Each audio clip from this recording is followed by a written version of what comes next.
El objetivo de este video es abordar el modelo agroexportador en Argentina y analizar las condiciones que hicieron posible la incorporación de Argentina al mercado mundial como exportadora de materias primas.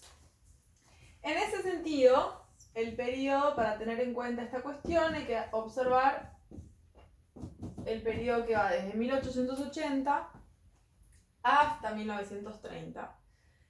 Teniendo en cuenta el impacto que genera para la economía argentina la Primera Guerra Mundial. ¿Por qué tanto énfasis o por qué hacer tanto énfasis en la Primera Guerra Mundial?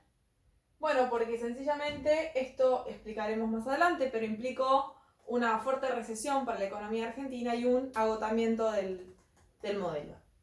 Ahora bien, una pregunta importante para esta cuestión sería, bueno, ¿bajo qué condiciones o cuáles fueron las condiciones que hicieron posible la incorporación de Argentina al mercado mundial? ¿No? Para esta pregunta hay que tener en cuenta dos tipos de condiciones, ¿sí? Por un lado, las condiciones externas.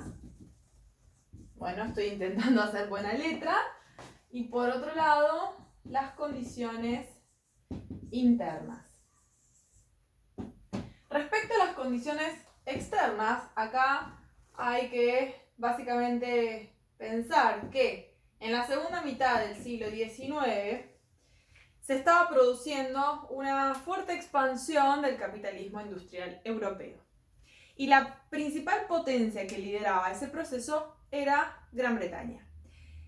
Gran Bretaña, en ese contexto, era la gran usina industrial de la época, era la principal exportadora de productos manufacturados, era la principal exportadora de capitales y se había convertido, por ende, en el principal centro financiero del mundo occidental. Y por lo tanto, Argentina se incorpora en una condición, básicamente en condiciones desiguales de intercambio. ¿Por qué? Porque a cambio de la exportación de materias primas, que básicamente van a ser carnes y cereales, Argentina importa capitales, productos manufacturados y maquinarias. En ese sentido, se establece una relación bilateral en términos comerciales totalmente asimétrica, y volveremos sobre este punto en los próximos minutos. La segunda cuestión que hay que tener en cuenta son las condiciones internas que permiten la incorporación de Argentina al mercado mundial. Y estas condiciones son muy importantes porque sin ellas Argentina no hubiese podido incorporarse y abastecer a una parte de la economía británica. Dentro de estas condiciones internas hay que señalar 4 cuestiones importantes. La primera es del orden político. ¿Qué significa esto? Bueno, que para que Argentina se incorpore al mercado mundial era necesario llevar adelante un proceso de centralización del poder político. Y para llevar adelante un proceso de centralización del poder político era fundamental que se pueda garantizar lo que se llamó la paz interna, ¿sí? Esto significa básicamente el fin de las guerras internas entre caudillos, básicamente entre unitarios y federales. Esto fue posible a partir de los acuerdos que llevaron adelante las élites de Buenos Aires con el interior del país, donde se pactó básicamente, por un lado, la primacía de Buenos Aires y básicamente la capitalización de Buenos Aires en 1880. Por supuesto, previamente a eso, una cuestión fundamental en el orden que es político, pero que yo tendría que haber agregado político institucional, es efectivamente la Constitución de 1853, ¿no? Entonces, la Constitución de 1853, la centralización del poder político, destacando allí la primacía de Buenos Aires y la capitalización de Buenos Aires, sumado a la sanción, o mejor dicho, a el momento en el cual se van a sentar las bases políticas institucionales que van a regular el orden interno y que van a garantizar el orden social. Estoy pensando, por ejemplo, en la sanción del Código Civil en 1869, en la sanción del Código Penal en 1886, en la sanción del Código Comercial en 1862. El segundo punto tiene que ver con la creación de un sistema comercial y aduanero, ¿sí? Por supuesto, bueno, acompañado también de un sistema bancario por ende financiero, de carácter estable. El tercer punto importante tiene que ver con, bueno, el aspecto ideológico. ¿Esto qué significa? Significa que las élites políticas de la época, o sea, la oligarquía terrateniente, tenía la convicción de que el desarrollo económico argentino tenía que estar orientado hacia afuera. ¿Esto qué significa? Que la élite política de la época contemplaba como única posibilidad que el progreso de la Argentina se iba a dar a partir de estrechar lazos comerciales con los mercados europeos, fundamentalmente con el mercado británico, y que ese desarrollo que miraba hacia afuera tenía que orientar toda la economía argentina, por eso desde el lado de la oferta, todo lo que tendría que ofrecer al mundo, ¿no? Desde el lado argentino, tenía que estar orientado a abastecer esa demanda externa, que ahora vamos a ver porque es un poco más engorrosa la cuestión. Pero en todo caso es una estructura, es un modelo económico, que está orientado a mirar hacia afuera constantemente. Y también estaba basado en la convicción de que los recursos naturales eran una fuente inagotable de riqueza y que a partir de estas fuentes inagotables de riqueza, Argentina iba a lograr despegar y crecer económicamente. Y por último, el cuarto punto tiene que ver con las ventajas comparativas. Las ventajas comparativas estaban dadas por, digamos, las bondades de la naturaleza. ¿Esto qué significa? Bueno, sencillamente que Argentina en ese momento tenía un amplio espacio geográfico con tierras fértiles, específicamente la pampa húmeda, que permitía específicamente producir grandes volúmenes de cereales y justamente por las características propias geográficas de esta región, la producción podía ser extensiva, ¿no? En este sentido, esto es algo muy importante de destacar porque si tenemos en cuenta lo siguiente, que el modelo agroexportador, que está orientado a abastecer la demanda externa, lo que hay que tener en cuenta acá es cómo el mercado de tierras, el mercado de trabajo y el mercado de capitales se va a orientar, ¿no? Para abastecer, se va a estructurar para abastecer esta demanda externa que giraba en torno a el mercado británico. ¿Qué pasa con el mercado de tierras? Bueno, esto no suponía un problema para la Argentina de ese entonces porque había una amplia disponibilidad de tierras. Claro que eso no era suficiente y por eso es que se llevó adelante una política de expansión de la frontera productiva que implicó arrancarle la tierra a los pueblos originarios de la mano de esta campaña conocida como la campaña del desierto, que implicó el genocidio de los pueblos originarios. Ahora bien, ¿qué pasa con estas tierras? Estas tierras ganadas a los pueblos originarios a base de masacres fueron acaparadas por la oligarquía terrateniente, es decir, estas grandes extensiones de tierras fueron acaparadas en muy pocas manos, razón por la cual se generó la estructura del latifundio en Argentina. Esto significa que hay enormes porciones de tierras que están concentradas en muy pocas manos. Eso por un lado. ¿Qué pasa con el mercado del trabajo y el mercado de capitales? Bueno, el mercado de trabajo, como la producción agrícola es básicamente una producción extensiva que descansa fundamentalmente en la fuerza del trabajo, acá las élites políticas van a apuntar a la inmigración por varias razones. La principal razón es que se necesitaban brazos para trabajar la tierra y en ese sentido la generación del 80 apostó a promover la inmigración. Es el Estado el que promueve un tipo de inmigración que se llama la inmigración masiva y permanente. ¿Esto qué significa? Significa que son inmigrantes que, la inmigración es promovida por el Estado, financiado por el Estado y que al ser masiva y permanente, los inmigrantes llegan para quedarse. En América Latina existieron otros tipos de inmigraciones. Una de las más conocidas es la inmigración selectiva y transitoria, ¿no? Que es un tipo de inmigración convocada para llevar adelante determinados procesos productivos, y una vez que se termina o culmina ese proceso productivo, esos inmigrantes vuelven a su país de origen, digamos.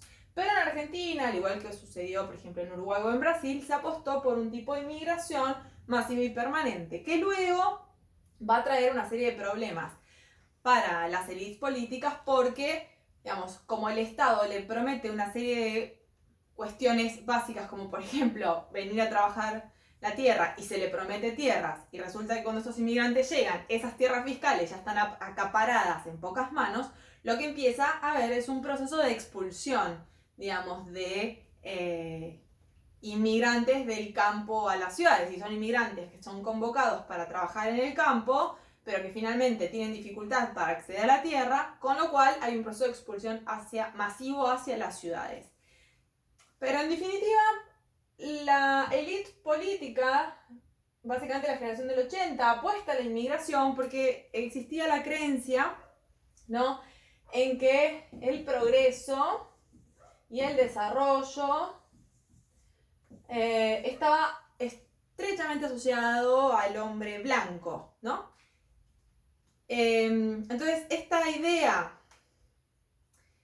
es lo que motivó, por un lado, la campaña del desierto, ¿no? Esta idea de que los indígenas representaban un atraso y que entonces su exterminio era una forma de modernizar la Argentina. Entonces, esta idea de la inmigración estaba asociada al progreso y al desarrollo, y por eso es que se promueve la inmigración europea, ¿no? Respecto al mercado de capitales, esto va a ser muy importante para el desarrollo del modelo. Por ende, la élite política va a incentivar la llegada de capitales extranjeros. Y hasta 1914, el capital extranjero dominante, ¿sí?, es el capital de origen británico. ¿Esto qué significa? Que los principales capitales extranjeros hasta la Primera Guerra Mundial van a ser de orden británico. Esto es importante destacar. ¿Por qué? Porque después de la Primera Guerra Mundial, ¿no?, cuando estalla la Primera Guerra Mundial, Estados Unidos va a reemplazar a los británicos como el centro, este principal centro financiero del cual hablábamos antes. Bueno, Estados Unidos va a reemplazar la economía británica, va a reemplazar la hegemonía británica en el mundo occidental. En ese sentido, el modelo agroexportador está atado a satisfacer la demanda externa. Eso genera una serie de problemas muy graves, digamos. ¿Por qué? Porque es un modelo altamente dependiente. ¿Qué quiero decir con esto? Como es un modelo, vamos a cambiar de color, como es un modelo que gira en torno al abastecimiento de la demanda externa, toda la economía argentina tiene que acomodarse a esto. Concretamente, ¿qué es la demanda externa? Bueno, este modelo depende de una serie de cuestiones como, por un lado, el factor climático. Una sequía te tiró abajo la cosecha y eso tiene un impacto directo que disminuye la capacidad exportable del país. Esto muestra la fragilidad del modelo, ¿no? O sea, es un modelo que depende, insisto, del factor climático. Es un modelo que depende de la estabilidad de los precios internacionales. Es un modelo que depende, además, de la estabilidad de los países centrales. ¿Sí? Es un modelo, y no me estaría cantando el pizarrón, es un modelo que además depende de la llegada de inversiones extranjeras. Si esto fuese una clase, yo les preguntaría, ¿y de qué otra cosa depende el modelo agroexportador? Bueno, las respuestas ustedes me dirían, bueno, depende de que esa demanda sea estable a lo largo del tiempo. Más bien que generaría una serie de problemas en la balanza de pagos y en la balanza comercial si se pasa de exportar, no sé, estoy inventando una cifra, 8 toneladas de trigo a 2 toneladas de trigo, ¿no? Entonces es un modelo económico que en parte tiene, digamos, mucho que ver digamos, que se sostenga a lo largo del tiempo la estabilidad de la demanda de materias primas, ¿sí? La llegada de inversiones extranjeras son fundamentales porque son las que permiten el desarrollo de la infraestructura, como veremos en un rato, pero además este modelo económico depende también de las importaciones. ¿Qué importaba Argentina en fines del siglo XIX? Bueno, importaba materias primas. Bueno, ¿qué tipo de materias primas? Bueno, por ejemplo, hierro. ¿Para qué? Para el tendido ferroviario. También se importaban maquinarias, también se importaba tecnología, ¿no? Por supuesto esto va a ir variando en el tiempo y entonces en breve hablaremos un poco más sobre el tema importaciones y qué pasa con la Primera Guerra Mundial, qué pasa con Estados Unidos y el mercado británico. Pero hasta aquí, si estamos viendo que es un modelo fuertemente dependiente del factor climático, de la estabilidad de los precios internacionales, de la estabilidad de los países centrales, esto claramente da cuenta de que cuando Europa entra en guerra, esto tiene consecuencias económicas muy serias para Argentina. ¿Por qué? Porque se suspenden los flujos de inversiones, porque caen las inversiones extranjeras, porque se suspende la demanda, esto que dijimos hace un rato, si la demanda para que funcione el modelo tiene que ser estable, la guerra lo que va a suspender son los flujos de capitales y va a truncar, ¿no? La demanda de bienes primarios que venía sosteniendo hasta que se desencadene la guerra. Y por ende también suspende las importaciones. Y esto va a generar una serie de problemas porque el grueso de la estructura productiva de Argentina dependía de importaciones. En ese sentido, entonces, lo que se observa es que el modelo agroexportador, como es un modelo orientado a mirar hacia afuera, ¿sí? Es altamente dependiente, acá puse depende, pero sería dependiente. Es un modelo sumamente vulnerable. ¿Por qué vulnerable? Bueno, por si tenemos un modelo económico que gira en torno, que para que funcione el factor climático es clave, bueno, esto da cuenta de la vulnerabilidad, ¿no? del modelo. Y además de estas cuestiones, es un modelo altamente inestable. ¿Por qué altamente inestable? Bueno, porque es un modelo que depende de una estabilidad de la cual no puede controlar y eso hace que se genere una inestabilidad interna. ¿En qué sentido una inestabilidad interna? Bueno, por ejemplo, si bajan los precios internacionales, eso se traduce automáticamente, aunque no sé si tan automáticamente, pero en una crisis en la balanza de pagos, por ejemplo, ¿no? Entonces, toda la economía argentina va a estar atada a condiciones externas que no controla. Eso trajo una serie de problemas muy grandes, no solamente para Argentina, sino para América Latina en general, para los países periféricos, si lo queremos hacer más extensivo, que va en la siguiente dirección, digamos. Los ciclos económicos de los países periféricos estuvieron subordinados a los ciclos económicos y políticos de los países centrales. Por ende, este tipo de relación económica y comercial impedía un manejo propio de los instrumentos económicos y financieros. Esto se evidencia básicamente en las recurrentes crisis en la balanza de pagos que ha tenido la economía argentina a lo largo del periodo. Y en parte estas recurrentes crisis en la balanza de pagos justamente se debieron a que se trata de un modelo fuertemente dependiente, vulnerable e inestable, ¿no? Y muy atado, por ende, como dije, a las coyunturas internacionales. De todas maneras, para que este modelo funcione, como es un modelo que depende de las inversiones extranjeras, el Estado argentino tenía que generar una serie de condiciones para atraer ese capital extranjero. Entre esas condiciones podemos mencionar básicamente dos grandes condiciones fundamentales que tiene que llevar adelante cualquier Estado que monte o que decida montar un modelo económico basado en la importancia del capital extranjero, ¿sí? Por un lado está la parte de garantizar rentabilidad.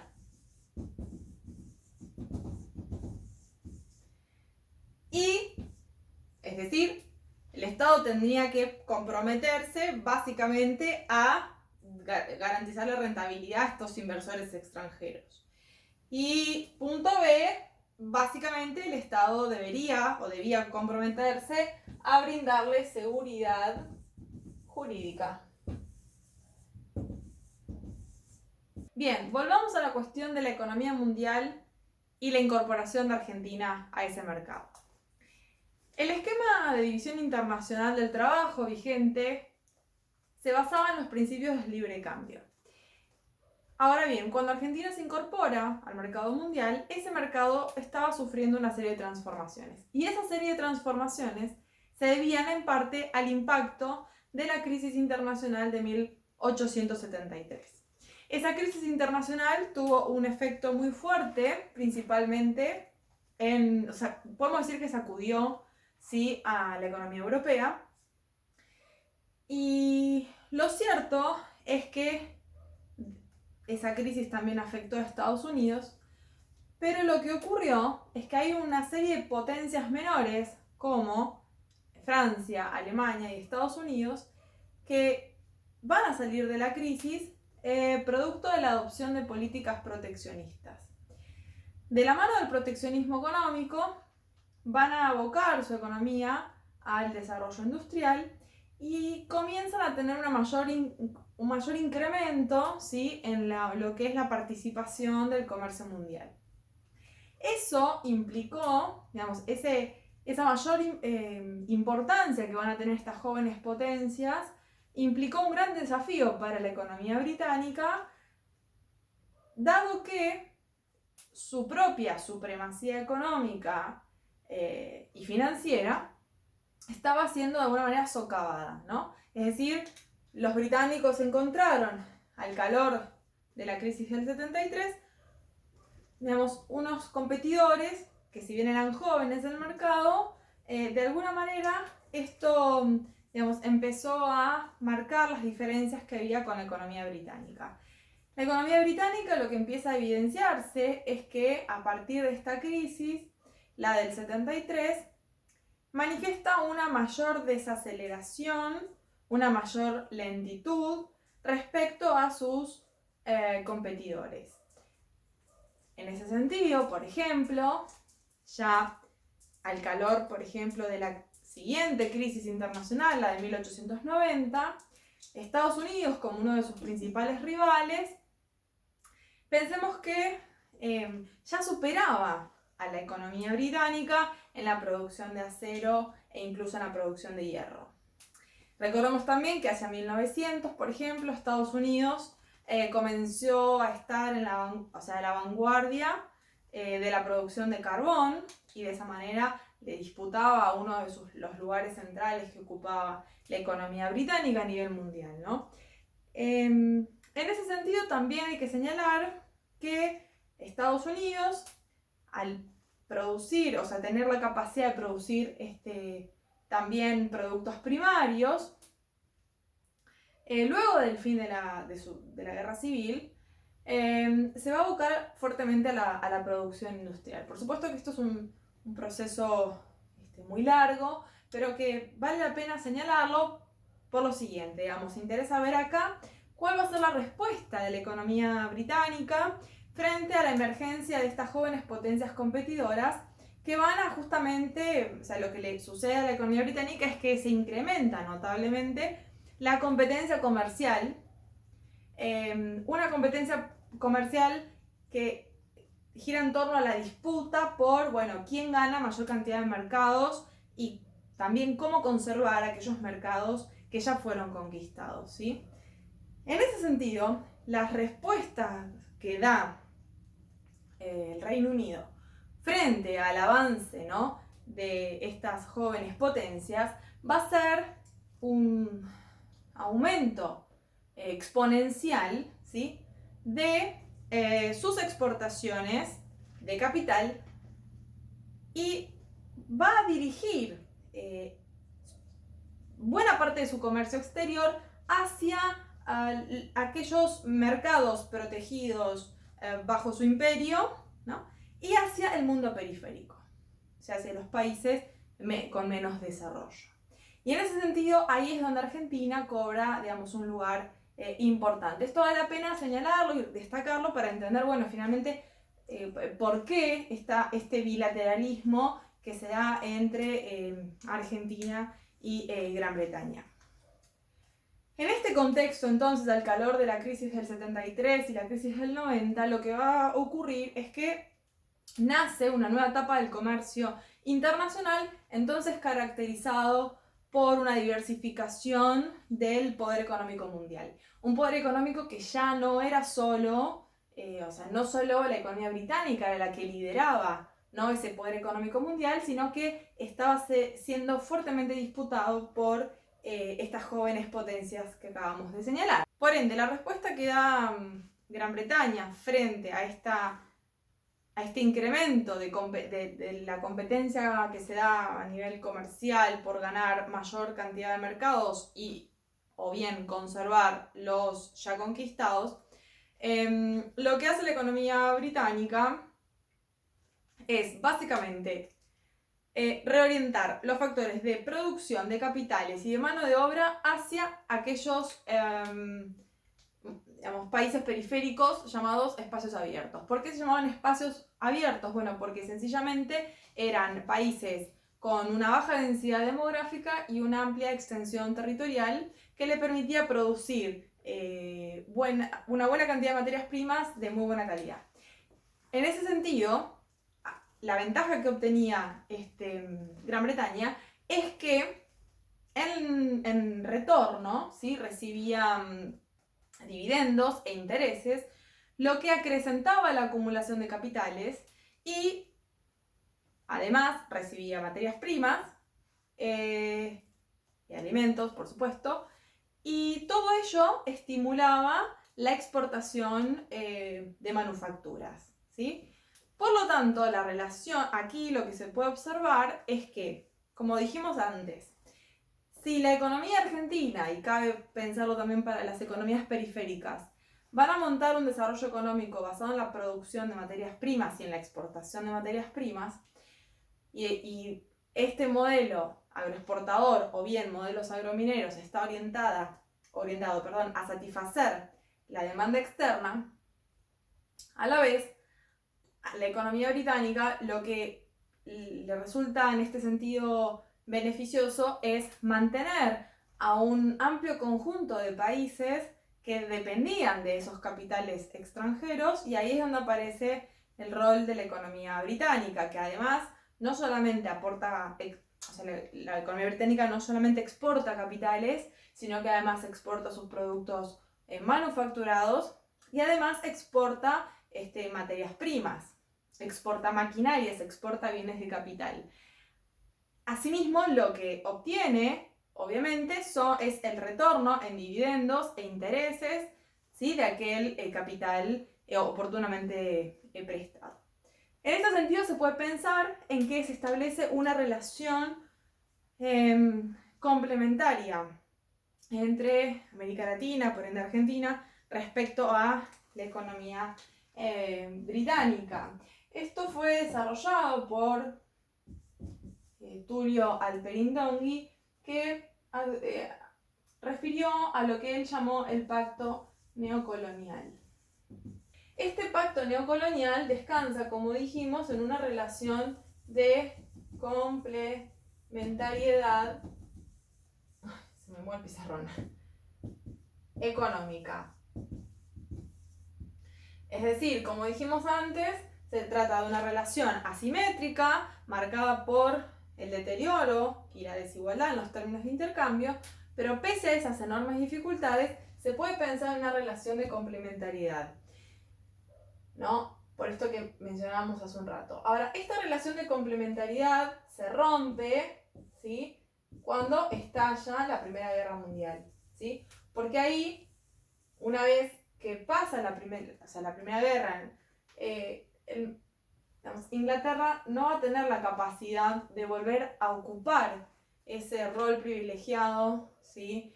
que ocupó durante tanto tiempo como líder del capitalismo industrial, sino más bien en el contexto de la Primera Guerra Mundial, quien emerge como una potencia económica va a ser Estados Unidos, que ya, digamos, que va a reemplazar a la economía británica, ¿no? Como potencia hegemónica respecto a los países latinoamericanos. Y ya Estados Unidos, a diferencia, como veremos a continuación, no va a ser una economía complementaria, sino más bien Estados Unidos va a representar para Argentina y América Latina una economía fuertemente competitiva.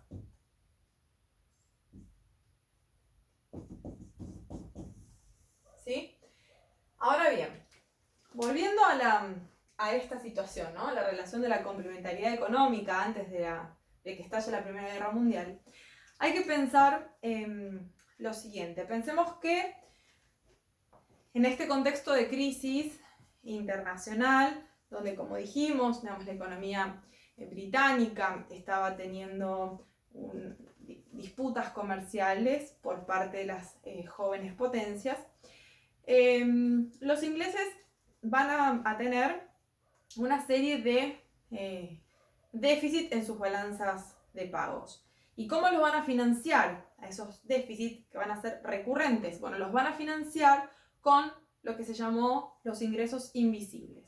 Esos ingresos invisibles son sencillamente el retorno de una serie de inversiones que tenían altas tasas de rentabilidad, junto con ingresos provenientes de otros servicios financieros. Bien, volviendo a la cuestión de esta complementariedad económica, cabe destacar que desde mediados del siglo XIX el Reino Unido pasa a ser el principal exportador de capitales para la Argentina a través de empresas ferroviarias, empresas de servicios públicos, bancos, otorgamiento de préstamos gubernamentales y también en algunos casos la creación de industrias extractivas hacia países periféricos. Esto no fue tan importante en Argentina, pero sí lo fue en Chile y en otros países de la región, en Perú, etc.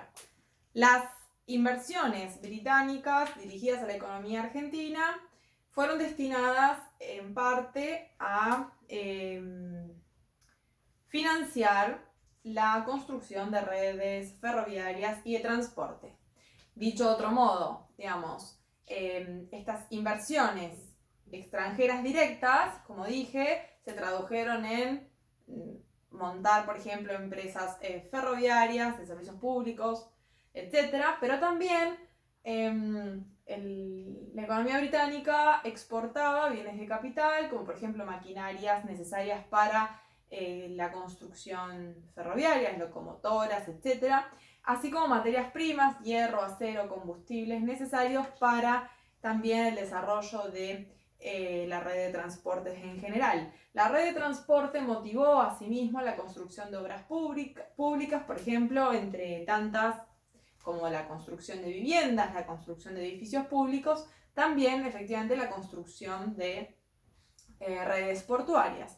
Es decir, todo este tipo de infraestructura fue de vital importancia para el desarrollo del modelo agroexportador. Y esto es bien importante tenerlo en cuenta porque si nosotros habíamos postulado este periodo, habíamos puesto como un punto, 1914, 1880, 1930, y habíamos marcado como fecha de incorporación 1880, ¿no?, de Argentina al mercado mundial, hasta 1890, si bien Argentina exportaba materias primas, pero hasta los años 90, Argentina va a registrar un fuerte déficit.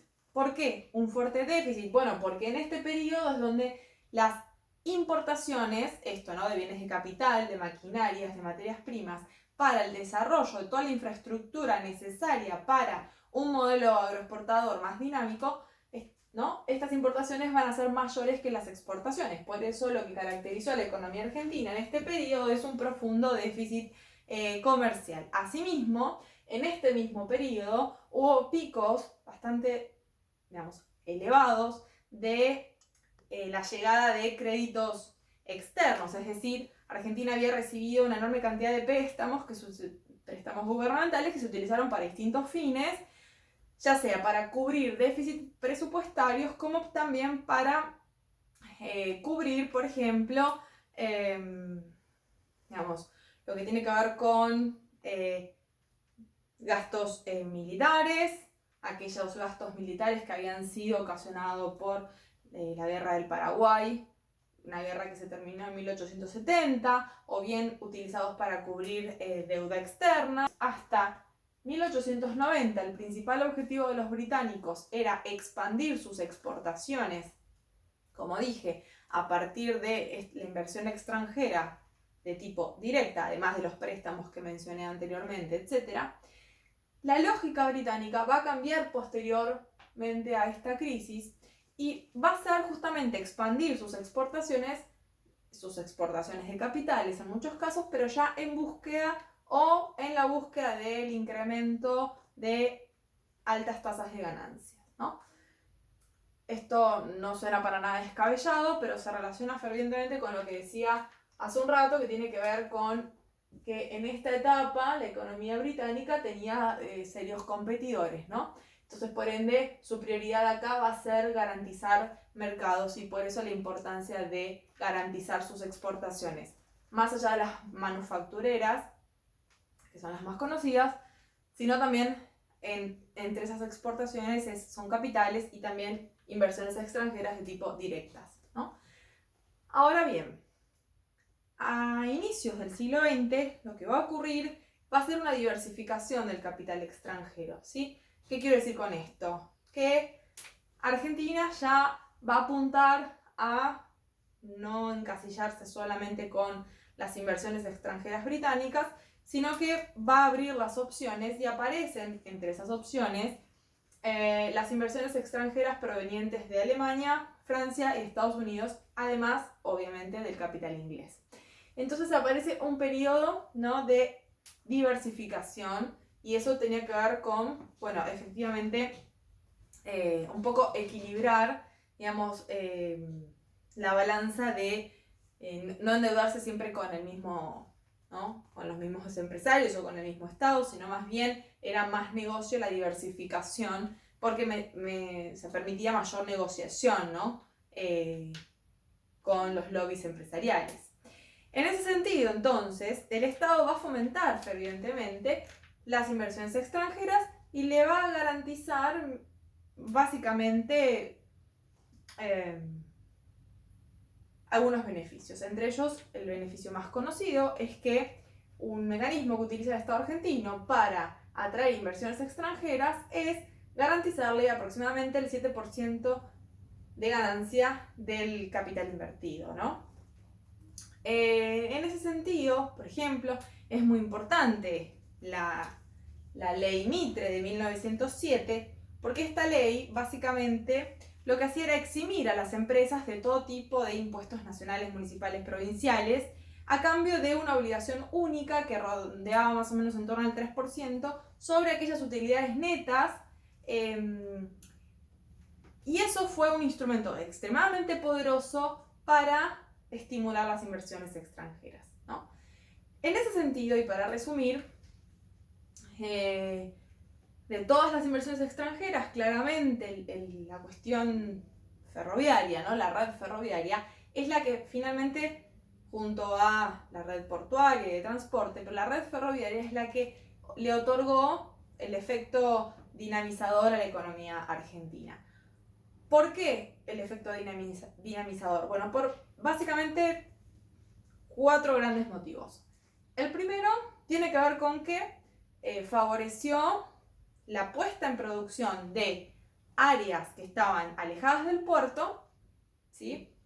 Y que a partir del ferrocarril, digamos, se tornaron más dinámicas. Esto benefició obviamente a la pampa húmeda, pero también a regiones del interior del país que pudieron incorporarse, ¿sí?, a través del ferrocarril. En ese sentido, por ejemplo, economías regionales como Tucumán, Cuyo, Córdoba o incluso el litoral, digamos, se tornaron economías más dinámicas a partir del efecto dinamizador que provocó la extensión de la red ferroviaria, ¿no? La segunda cuestión es que se tornó un transporte mucho más seguro, mucho más barato, por ende el efecto dinamizador es bastante obvio en ese sentido. Como tercer punto, favoreció, digamos, la incorporación y la circulación de manufacturas importadas del exterior en el interior del país.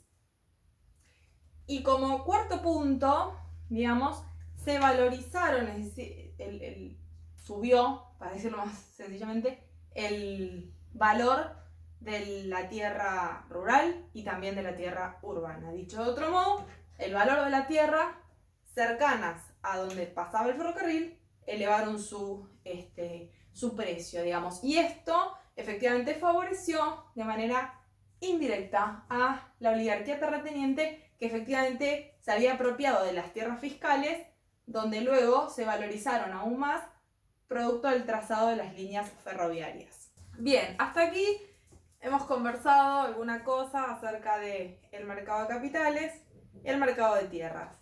Pasemos a hacer referencia al mercado de trabajo. Habíamos dicho que en lo que es el mercado del trabajo se apostó a la promoción de la inmigración extranjera, ¿no?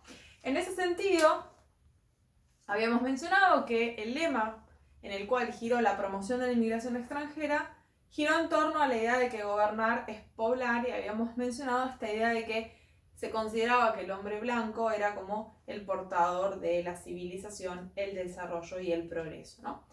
En ese sentido, por ejemplo, en 1876 se dictó una ley muy importante conocida como la Ley de Avellaneda, que es la ley de 1817, la ley de 1817, que es la que básicamente promovía la colonización oficial, ¿sí? Es decir, lo que promovía esta ley era apuntar a vincular la inmigración a la colonización de extensos territorios.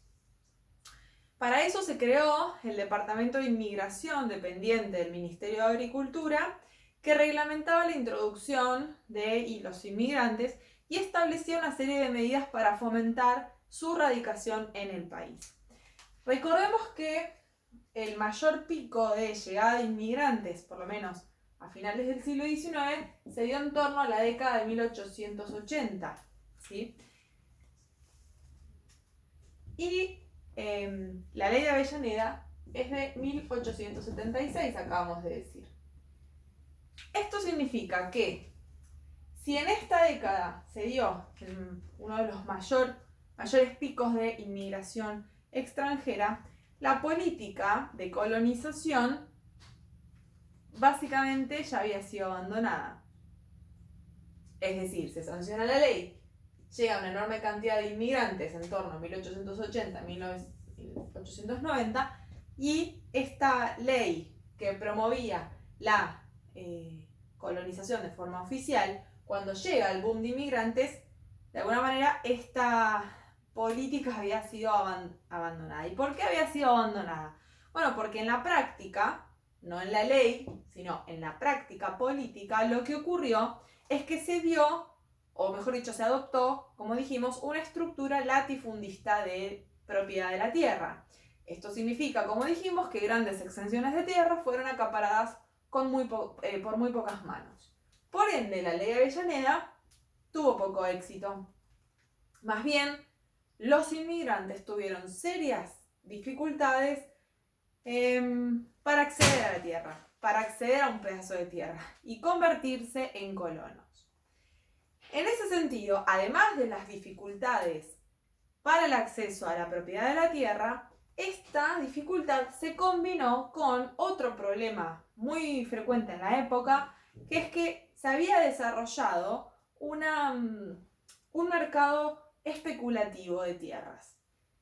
Es decir, para cerrar la idea, si bien ya se sancionó la ley de Avellaneda y se promovía la llegada de colonos, se promovía la colonización oficial, pero en la práctica esta ley tuvo poco efecto porque lo que ocurrió, insisto, es la acaparación de muchas tierras en pocas manos, creando así una estructura latifundista, ¿no? Con lo cual, al llegar los inmigrantes, su acceso a la tierra era muy complicado, prácticamente nulo. Esto además se combinó con el surgimiento de un mercado especulativo de tierras que complicaba aún más el acceso por parte de los inmigrantes.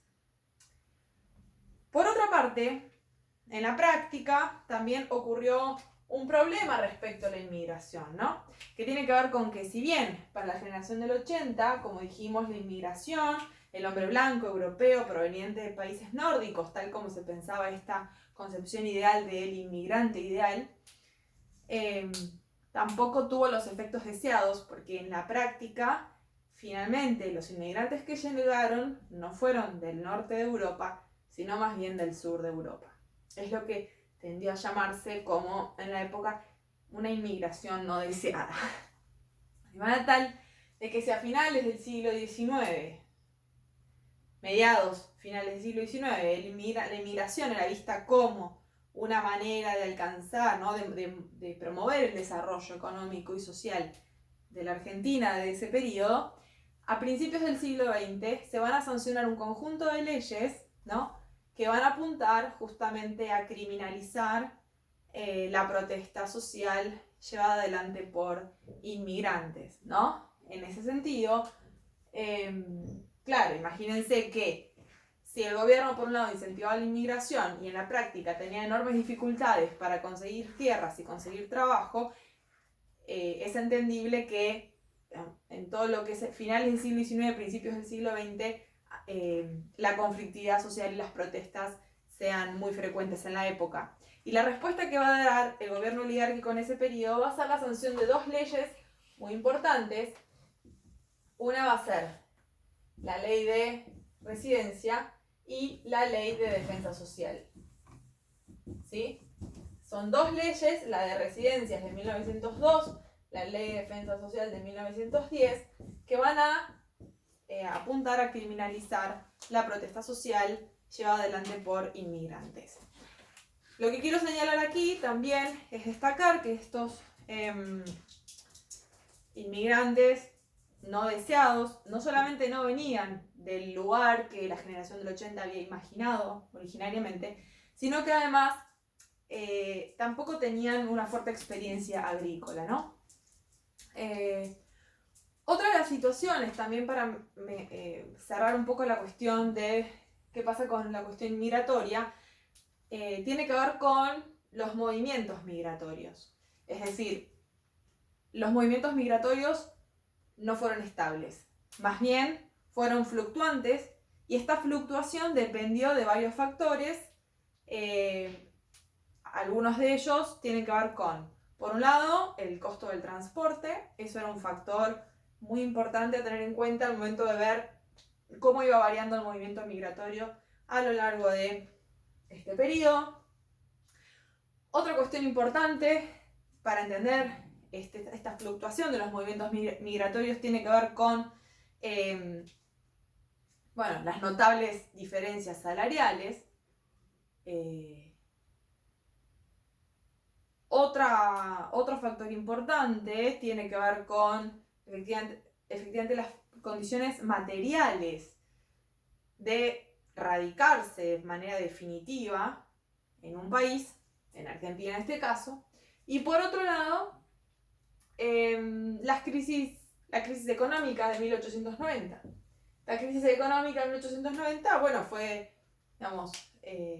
encareció el costo de vida, el medio de transporte se volvió muy costoso y eso entonces tornó aún más fluctuante e inestable los movimientos migratorios, ¿no? De manera tal que lo que se fue de alguna manera configurando no es un movimiento migratorio estable, sino más bien fluctuante, y en muchos casos eso derivó en lo que se llamó una inmigración golondrina. Bien, hasta aquí hemos conversado acerca del mercado de tierras, el mercado de capitales, el mercado de trabajo. A continuación lo que haremos es conversar acerca de el sector agropecuario, que como sabemos es el sector más dinámico de la economía, y a continuación conversaremos acerca de, bueno, qué pasa con el sector industrial, qué tipo de industria existía en Argentina en ese momento y hacia qué mercado estaba orientado. En este sentido, el sector agropecuario va a sufrir una importante transformación al calor de 1890. Lo que ocurre en 1890, más o menos en torno a esa década, es que se modifica el perfil de la actividad ganadera. ¿Sí? La actividad ganadera pasa a ser, si se quiere, la más importante. ¿Y por qué la más importante? Bueno, esto tiene que ver con la invención, no la invención, sino la extensión del frigorífico. Entonces, en torno a este periodo se apuntó específicamente a mejorar el tipo de ganado y la tendencia fue el reemplazo de la carne congelada a la carne enfriada, ¿sí? Por eso la cuestión de la importancia del frigorífico. Por otra parte, justamente el reemplazo de la carne congelada por la carne enfriada obligó a mejorar el plantel ganadero. ¿Cómo mejorar el plantel ganadero? Bueno, en principio, trabajar en lo que es la cruza del ganado, por un lado, para obtener carnes de mejor calidad que cumplan con los estándares de la demanda internacional, y por otro lado, se buscó, mejor dicho, reemplazar el tipo de pastizales, es decir, el pastizal más duro por pastizales más blandos. Y además, destinar mayor espacio en las tierras para el cultivo de alfalfa, que era el principal cultivo destinado al engorde del ganado. Por ende, se buscó mejorar el tipo de ganado. Para eso, para mejorar el plantel de ganado, lo que se hizo fue buscar la cruza entre distintos tipos, de manera tal de obtener el mejor ganado que responda a los estándares internacionales y así conseguir carnes de mejor calidad.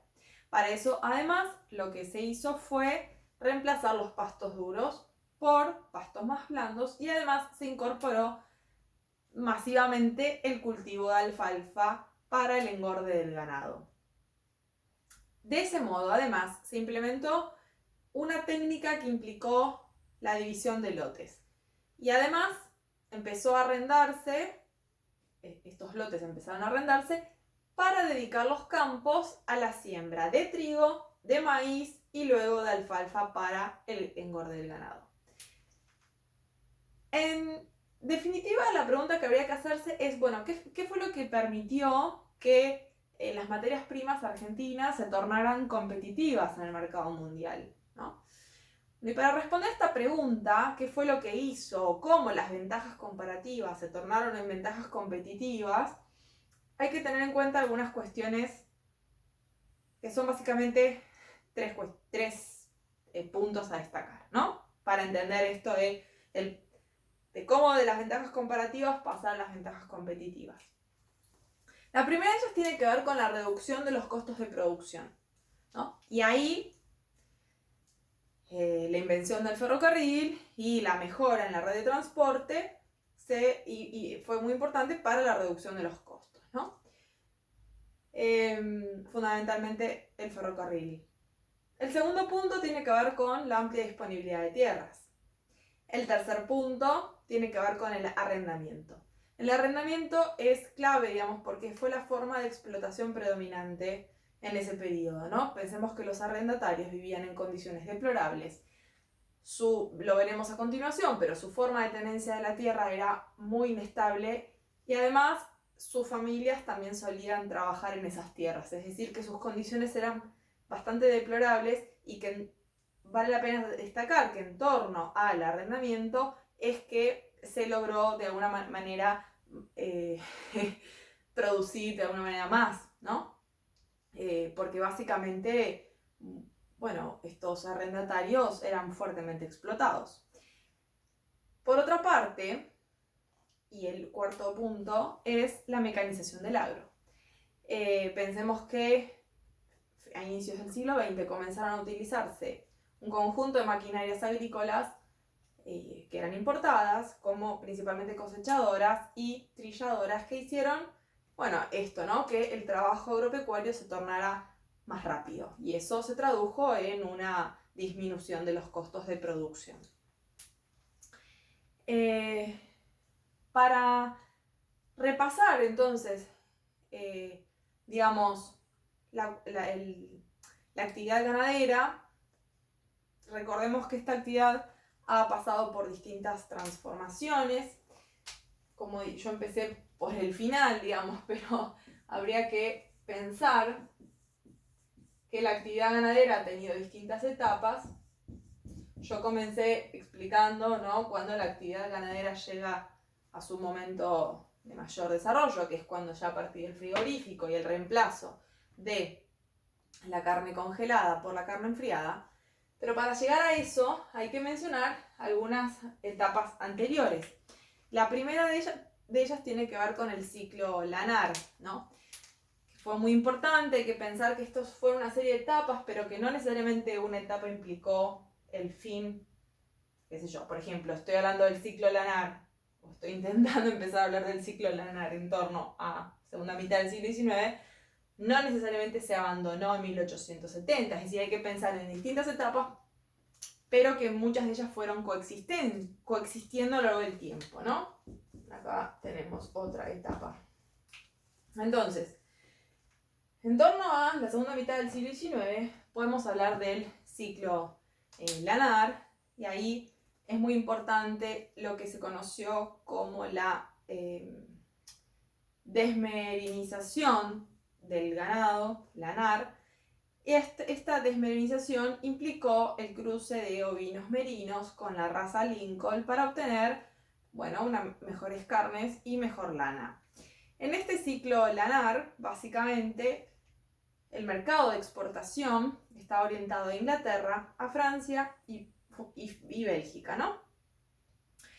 Y este cruce de ovinos merinos con la raza Lincoln fue muy importante, porque en todo caso lo que se buscó es adecuar el ganado a los requerimientos de la demanda externa, ¿no? Un poco lo que veníamos mencionando con esta idea de que otra vez se trata de un modelo económico que gira en torno a adecuarse y abastecer a la demanda externa.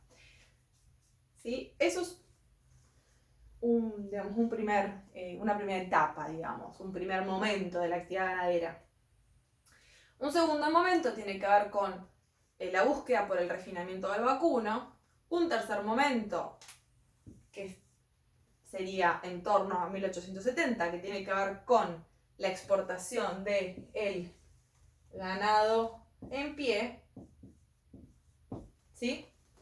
Que se fue mejorando. Acá es cuando se empieza a mejorar el plantel ganadero, que esto lleva un proceso de muchos años, y que finalmente en 1890 se consigue un plantel ganadero de mejor calidad y que respondía a la demanda internacional, ¿no? A los cánones o a los estándares de consumo internacional. Finalmente, entonces, el otro momento tiene que ver con el pasaje del ganado congelado al ganado enfriado, ¿no? Que es un poco con la idea que comenzamos. Este pasaje, ¿no? Y finalmente, el ganado enfriado, que es el tipo de ganado que va a ser más demandado en el exterior, se debió fundamentalmente al incremento del refinamiento del ganado, esta cruza de la cual mencionamos hace un minuto, junto con las técnicas de innovación acerca del enfriado, ¿no? De la mano de la industria frigorífica. Lo que quiero señalar con esta actividad, con la actividad ganadera, es que la clave para pensar si de toda la etapa ganadera finalmente la parte de la exportación de la carne enfriada va a ser la más exitosa porque va a ser la más requerida a nivel internacional, para explicar eso, la clave está en pensar, bueno, ¿qué sector de los ganaderos finalmente consigue exportar la carne enfriada de mejor calidad, ¿no?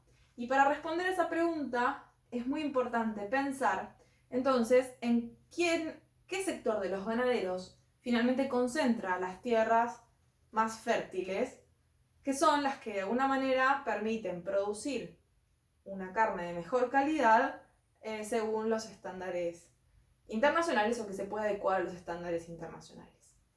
Pasaremos a hablar entonces de el sector industrial, que básicamente la pregunta sería qué tipo de desarrollo industrial tuvo la Argentina en el periodo que va desde 1880 hasta la Primera Guerra Mundial, y a continuación veremos qué pasa luego de la Primera Guerra Mundial, ¿sí?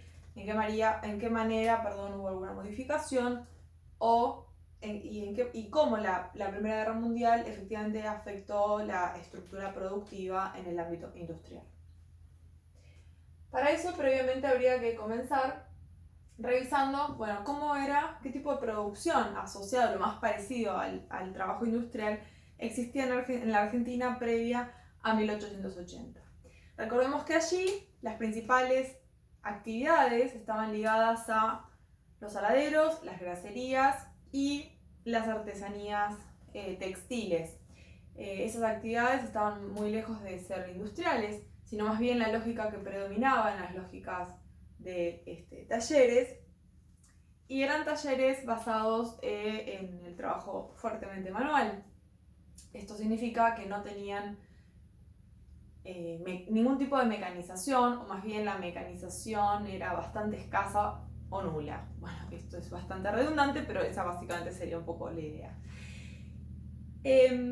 Hubo algunos talleres dedicados específicamente a la transformación de materias primas producidas en el país, como el caso de los talleres dedicados a la producción de cuero, que luego derivaron en industrias de cuero, y los talleres dedicados a la producción de madera, orientados al consumo interno. En el caso de la producción textil, Argentina tuvo serias dificultades para el desarrollo de la industria textil, y en parte esto se debió fundamentalmente al hecho de que tenía serias dificultades para competir con los productos importados, ¿no? Pero eso lo veremos a continuación.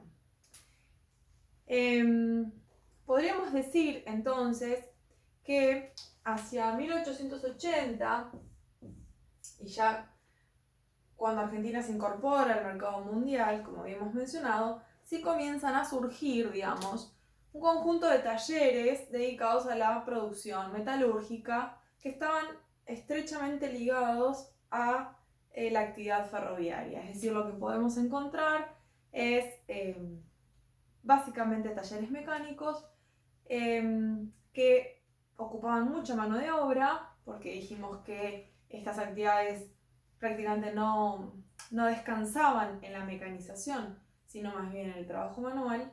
Entonces, demandaba mucha mano de obra, y además, debido a la importancia de la actividad ferroviaria, este tipo de talleres tuvieron distribución en buena parte de lo que era en ese momento el territorio nacional. Asimismo, pensemos que en el interior, desde el 80 en adelante, comenzó a desarrollarse algunas industrias alimentarias basadas en productos locales, como por ejemplo la producción azucarera, la producción de harinas, la producción de licores. La actividad más importante en términos industriales va a ser la actividad frigorífica. Y asimismo, en este periodo, digamos, sobre todo a partir del 80 en adelante, comienzan a establecerse las primeras industrias dedicadas, por ejemplo, a la producción de lácteos, de bebidas, de galletitas, ¿no? Todos estos productos orientados al mercado interno. Se calcula que aproximadamente el 40%, ¿sí?, de estos establecimientos industriales correspondían a este tipo de actividades, ¿sí? Es decir, a la producción de lácteos, bebidas, galletitas, es decir, alimentos, ¿no?, que apuntaban al consumo o abastecer el mercado interno, sería. Otra de las actividades industriales importantes del periodo tiene que ver con el sector de la construcción y, como dijimos, otro sector tiene que ver con la industria textil. Como dijimos hace un rato, la industria textil fue bastante débil a lo largo del periodo.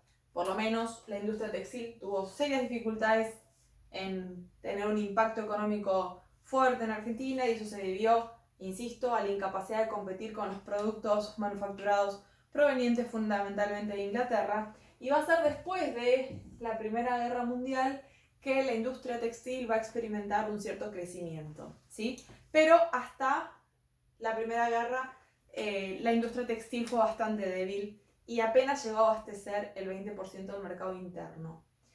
Y de hecho no podía competir porque de hecho era más cara que los productos importados en algunos casos.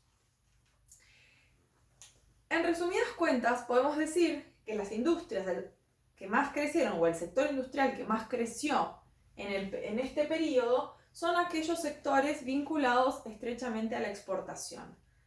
Para resumir y repasar, el sector de la construcción, ¿sí?, los talleres ferroviarios, y todo lo que es los talleres metalúrgicos, pero que apuntaban a reparar las máquinas de transporte, los frigoríficos.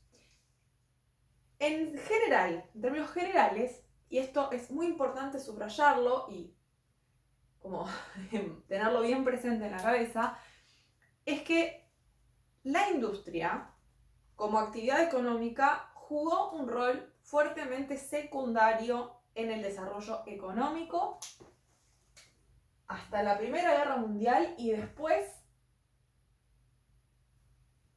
también. Ya no quiero adelantar el tema, digamos, pero digo, no es que, si bien después de que estalla la Primera Guerra Mundial, y esto lo vamos a ver, solo para cerrar la idea, cuando estalla la Primera Guerra Mundial se produce un incremento de lo que es la producción sustitutiva, porque una de las dificultades de la guerra es la imposibilidad de la importación. Sin embargo, no existió, digamos, un proyecto industrial sostenido. Entonces, si bien aumentó la producción industrial, digamos, la actividad industrial como tal siguió cumpliendo un rol secundario. Y si jugó algún rol importante, no fue porque hubo una decisión política de desarrollar una estructura industrial, sino más bien porque fue consecuencia de la imposibilidad de importar productos manufacturados, ¿sí? En resumidas cuentas, entonces, por lo menos hasta, y veremos después qué pasa con la guerra, pero hasta la Primera Guerra, es muy importante señalar que el sector industrial ocupa un rol secundario en el desarrollo económico.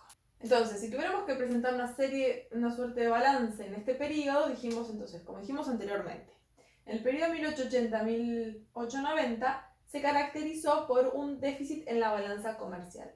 ¿Por qué se produjo este déficit? Como mencionamos antes, porque en este periodo hubo más cantidad de importaciones debido a la necesidad de consolidar la estructura productiva del modelo agroexportador. Obviamente, acá en todo este periodo hubo exportación, pero el déficit, lo que vamos a ver es en qué momento hay mayor, déficit o superávit en función de cómo juegan las importaciones y las exportaciones, ¿sí? Entonces acá las importaciones superaron a las exportaciones, por eso se habla de un déficit en la balanza comercial. En este periodo, recordemos, y a modo de balance general, para después pasar a qué pasa con el sistema financiero, etc., diríamos que en este periodo las importaciones son más altas que las exportaciones, en parte porque predominan, ¿sí? Justamente las importaciones de bienes de capital y las materias primas que apuntaban a consolidar la estructura ferroviaria, ¿no? A modo de repaso, diríamos que la importación de hierro, carbón, de piedra, maquinarias, locomotoras, etc., sumado a un conjunto también de maquinarias para fortalecer el transporte, todas estas importaciones de origen predominantemente británicas son las importaciones que van a ocupar este periodo y que van a ocasionar el déficit en la balanza comercial. Ahora, el periodo en el cual las exportaciones empiezan a superar a las importaciones va a ser a partir más o menos de principios del siglo XX, que podemos situarlo más o menos por acá. Fechas más o menos, esto es bastante relativo, pero más o menos por aquí es el periodo donde podríamos ubicar, donde empieza a registrarse un superávit fiscal, un superávit comercial, ¿sí? Entonces acá un crecimiento, esto es una flecha para arriba, de las exportaciones, ¿sí? Y esto se mantiene más o menos así, digamos, hasta 1910, 1912, ¿sí? Ya 1913 es un problema porque, como veremos en la segunda parte, bueno, digamos, la política económica que toma Gran Bretaña, en el contexto de la guerra de los Balcanes, etc., hace que, bueno, suba la tasa de interés y eso trae como consecuencia un estancamiento en los flujos de capitales que llegan a América Latina y la Argentina. Pero esto es un tema un poco más complejo, pero en resumidas cuentas, el balance que podemos presentar es que el superávit en materia de crecimiento de las exportaciones y del comercio exterior empieza a registrarse a inicios del siglo XX. Por supuesto que acá también, en el contexto de la crisis internacional del 90, hay un crecimiento de las exportaciones, pero hay un superávit comercial que se consolida a inicios del siglo XX. Habíamos dicho al inicio de este video, en esta primera parte, que la Primera Guerra Mundial va a operar como un parteaguas del periodo, en la medida en que es esta Primera Guerra la que muestra el principal signo de agotamiento del modelo agroexportador, y que entonces, a partir de 1914, se va a iniciar un proceso de reconfiguración de la economía, es lo que se llamó un periodo de transición económica. Y eso lo veremos en la segunda parte del video.